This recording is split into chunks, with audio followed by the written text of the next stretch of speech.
It's 5:45 p.m., which means it's time for BCTV's Nightly News Roundup. I'm Roland Boyden alongside Joe Bushy. We're broadcasting live from high atop BCTV's 230 Main Street Municipal Center Crow's Nest rooftop studio. We'll be taking you through the next few minutes into the regularly scheduled 6 o'clock news. On deck, we're going to take a flashback to Senator Patrick Leahy's stop in town, where in the foyer of the Latches, he talked about some new grant money coming in to help with flood recovery. It's in fact Flood Safety Awareness Week as declared by the governor, so we'll talk a little bit about that as well. We got plenty of footage from this weekend's epic town meeting, new select board swearing-in ceremony, and plenty more.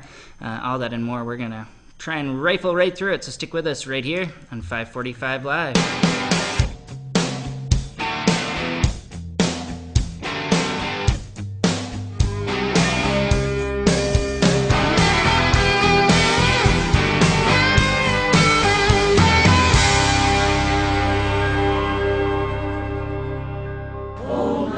I know that there has been so much pain. There's flooding everywhere. The water has to go somewhere. But I hope that we will recognize today the extraordinary recovery of every single Vermonter in our time of need. It's not Disneyland. Welcome back to this March 26th, 2013 edition of 545 Live. I'm Roland Boyden alongside Joe Bushy. We'll be taking you through the next few minutes here as part of BCTV's Media Roundup. That's footage there. Familiar footage, in fact, from Tropical Storm Irene's assault on Brattleboro's downtown, now 18 months removed, though the impact across the state is not yet a day removed from the minds of Vermonters. Part of Governor Shumlin's move to adopt last week as Flood Safety Awareness Week, a proclamation backed by the National Weather Service, Department of Homeland Security, Vermont Emergency Management, and the Vermont State Police.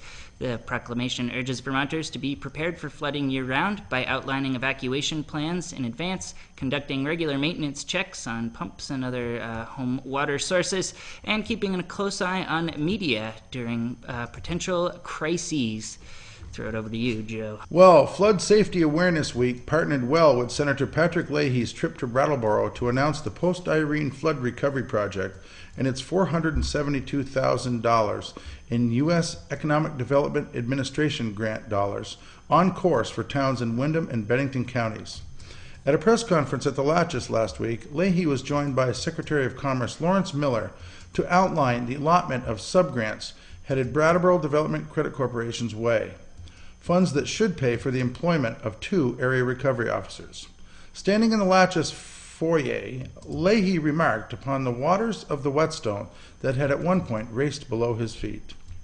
I think if, God forbid, we have another disaster, we'll be even more resilient when that happens. And the disaster community development block grant funding are going to give small business owners wondering how they'll ever recover a meaningful shot in the arm to pay off debt and rebuild or make new investment, but that is here. That complete video can be found in both standard and high definition, courtesy of you and your tendency toward videography, Joe. That can be found at brattleboro.tv.org in its entirety. All right, moving on. Our 15-minute broadcast gives us little time to do justice to this weekend's 13-hour Brattleboro Representative Town Meeting Marathon, but we've got a few highlights here to supplement the full 692 minutes of meeting coverage now available on BCTV's Video on Demand, including footage from the debate over the town school district budget, which came under fire from the Town Finance Committee for its 1.3% increase, but had as high as $1 million on the line Saturday with an amendment from Rep. Pat D'Angelo that could have cost the district 17 teaching positions had it passed, something that prompted Town School Board Chair Margaret Atkinson to speak out and Superintendent Ron Staley to go on record with 545 Live. This assertion that reducing our budget will not have an impact on the education is it's not true. What that means is that we will then have to reduce staff. I know firsthand that the school board works very closely with the administrative team, with the principals, to come into what we feel is a very responsible budget that maintains programs but also takes into consideration what the taxpayers can afford. The ayes appear to have it, the ayes do have it, and you have adopted Article 8. Reps did pass the town's school district budget at a total of $15,306,416, with an amendment from Select Board Chair Dick DeGray to take $76,384 from the reserves and apply it toward revenue for the budget.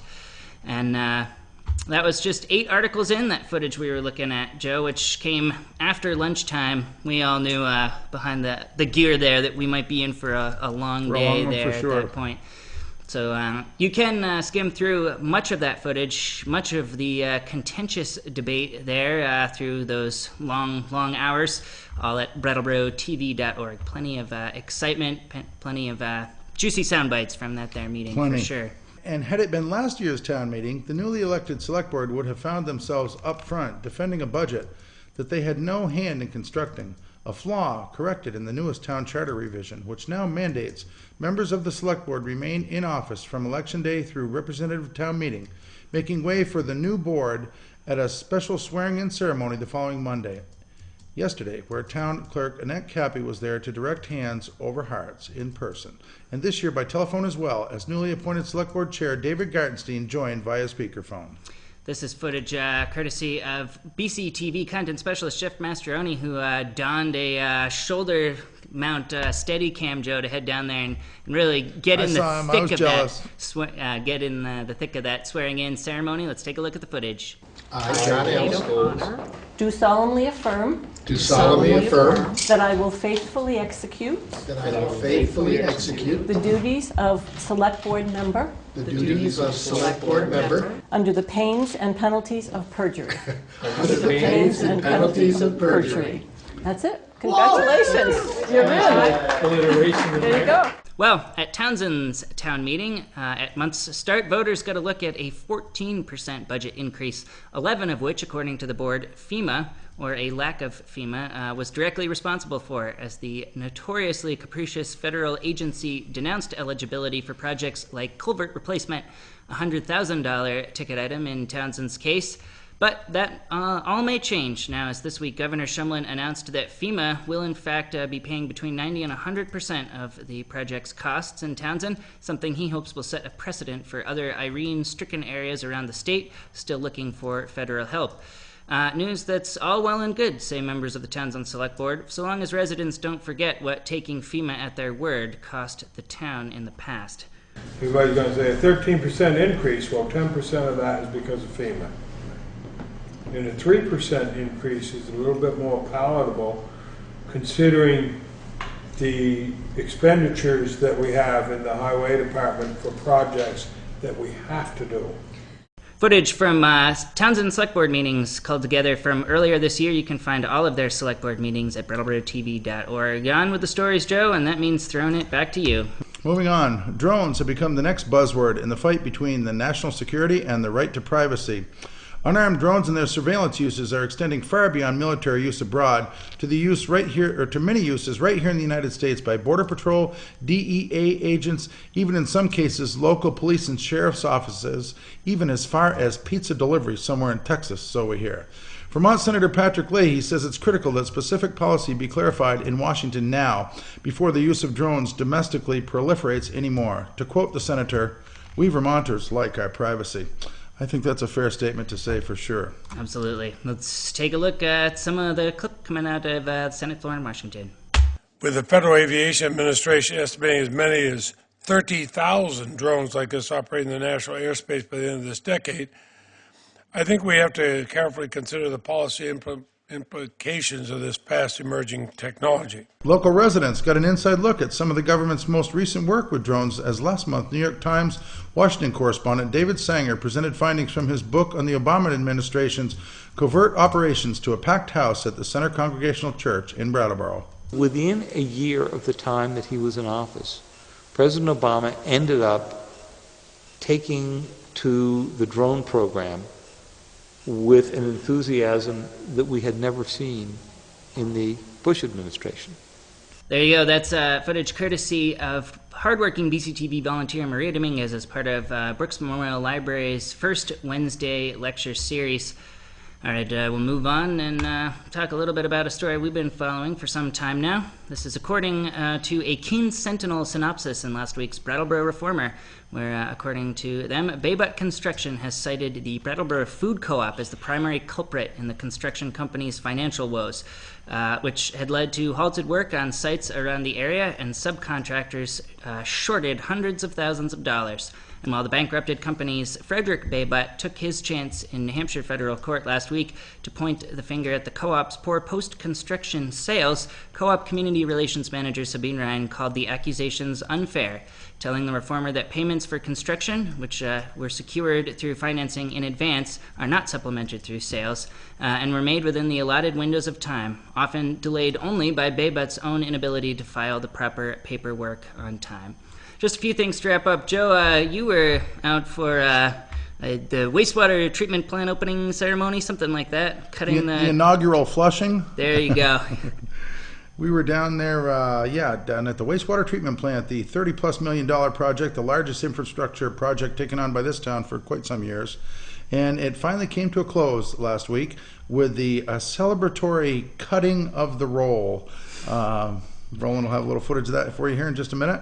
And the project came in. One gentleman who commented on it said that in his 30+ years of working in that industry, he'd never seen a project come in so close to budget, so close to on schedule. It wasn't perfect, but it was very close and just about right on the money. So congratulations to all those involved, Brattleboro Department of Public Works, all our town officials, and all those involved in making that project come out to be the success that it is. Let's take a look. This project has come a long ways. It doesn't seem possible that in the 1960s we were dumping all our wastewater directly into the streams. It just seems, it's hard to believe.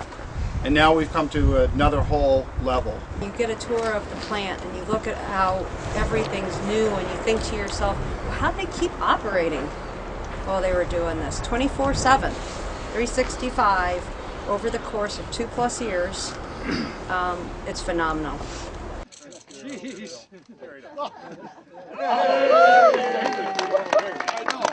All right, and what would an episode of 545 Live be without a little promotion for BCTV? Let's take a look at our self-promotion. Shameless is a good word. We love to talk BCTV and the wonders it does this community. We've got our fancy new split screen coming up on BCTV graphic here. We've got a program from recently returned producer Yada Clausen entitled "The Company of Other Human Beings," taking a look at folks at Holton Home residents. Some people open up more, and I almost have to say blossom. You can find it at brattleboro.tv.org, and it'll be on the channel as well. And of course, all that town meeting footage we've been hyping so much, you will be able to watch that again, 2 clicks up the dial on our government and education sister channel, Channel 10. All right, that's a full lid, Joe. I think we're a wrap. Yeah, let's head out there and enjoy the evening. We'll be back Friday right here on BCTV Channel 8 for another live broadcast. In the meantime, stay safe out there. See you soon. Night, everybody. Good night. There we go. Thanks, Joe. No problem. Oh, that was fun. Stick with us right here on 545 Live.